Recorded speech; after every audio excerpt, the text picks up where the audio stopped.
আচ্ছা, তোমাদের জীবনে কি এমন কোনো সময় এসেছে যখন মনে হয়েছে যে সব কিছু শেষ হয়ে গেছে, সামনে আর কোনো পথ নেই, কিন্তু ভাবো তো, যদি এমন সময় তুমি হার না মেনে নিজের জীবনকে পুরোপুরি বদলে দিতে পারো? আজ আমি তোমাকে এমন এক ছেলের গল্প শোনাবো যে চরম দরিদ্র, অপমান আর অনেক বাধা জয় করে নিজের ভাগ্য নিজেই গড়ে তুলেছিল। কিন্তু সেটা কিভাবে করেছিল? শুধুমাত্র একটা শক্তিশালী অস্ত্র দিয়ে, সেটা হলো ডিসিপ্লিন। এই গল্পটা পুরোটা শুনলে হয়তো তোমার জীবনও বদলে যেতে পারে। ছেলেটির নাম ছিল রাজু। ভারতের ছোট্ট একটা গ্রামে তার জন্ম, যেখানে আধপেটাকে দিন কাটানোই ছিল খুব স্বাভাবিক। তার বাবা ছিলেন দিনমজুর, মা অন্যের বাড়িতে কাজ করতেন। ছোটবেলা থেকেই রাজুর মাথায় একটা প্রশ্ন ঘুরত, তার এই জীবন কি আর কোনোদিন বদলাবে? সে স্কুলে যেত ঠিকই, কিন্তু মনের মধ্যে সবসময় একটা কথা ঘুরত, এই পড়াশোনা আদেও কি তার কোনো কাজে লাগবে? একদিন ক্লাসে তার শিক্ষক বললেন, যারা ডিসিপ্লিন মেনে চলে তারাই সফল হয়। এই কথাটা রাজুর মনে এমনভাবে গেঁথে গেল যেন এক অদৃশ্য আলো তাকে পথ দেখিয়ে দিল।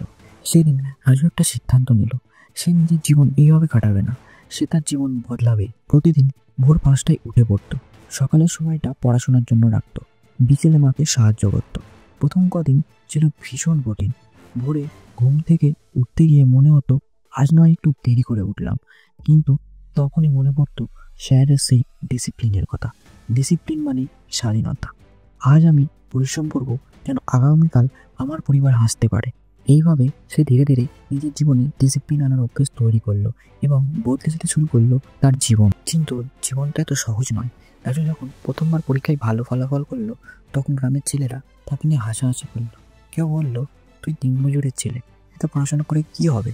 রাজুর সামনে তখন দুটি পথ ছিল, এক হাল ছেড়ে দেওয়া, অথবা দুই আরো কঠোর পরিশ্রম করা।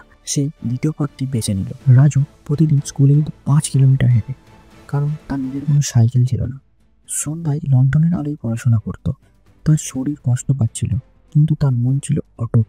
সে জানতো একদিন এই পরিশ্রম আমাকে আমার স্বপ্নের কাছাকাছি নিয়ে যাবে। বছরের পর বছর কঠোর পরিশ্রমের পর রাজু তার গ্রাম থেকে প্রথম ডিভিশনে পাস করলো। সে শহরের বড় কলেজে ভর্তি হলো এবং সেখানেও একের পর এক সাফল্য অর্জন করতে থাকলো। আজ রাজু শুধুমাত্র একজন সফল ডাক্তারই নয়, সে অনেকের জীবনের অনুপ্রেরণা। সে এক সময় দরিদ্রের কারণে হাল ছেড়ে দিতে পারত, কিন্তু সে আজ শত শত মানুষের জীবনে আলো জ্বালাচ্ছে। তার মতো গ্রামের ছেলে মেয়েদের দেখাচ্ছে ডিসিপ্লিন দিয়ে সবকিছু করা সম্ভব। তাহলে রাজুর গল্প থেকে তুমি কি শিখলে? ইচ্ছা সত্যি ক্ষণস্থায়ী, কিন্তু ডিসিপ্লিন তোমাকে প্রতিদিন এগিয়ে নিয়ে যায়। তুমি যদি প্রতিদিন নিজেকে ছোট ছোট কাজের মাধ্যমে শৃঙ্খলাবদ্ধ করতে পারো, তাহলে একদিন দেখবে তুমি এমন এক উচ্চতায় পৌঁছেছো যা একসময় কল্পনাও করোনি। তোমার আজকের সিদ্ধান্তই তোমার আগামীকাল নির্ধারণ করবে। তোমরা কি কখনো রাজুর মতন কোনো কঠিন মুহূর্ত পার করেছো? তুমি নিজেকে ডিসিপ্লিনে আনার জন্য কি কি করেছো কমেন্টে জানাও। আর এই গল্প যদি তোমার ভালো লাগে তাহলে অবশ্যই লাইক করো, বন্ধুদের সাথে শেয়ার করো, আর নতুন ভিডিও পেতে চ্যানেলটি সাবস্ক্রাইব করো।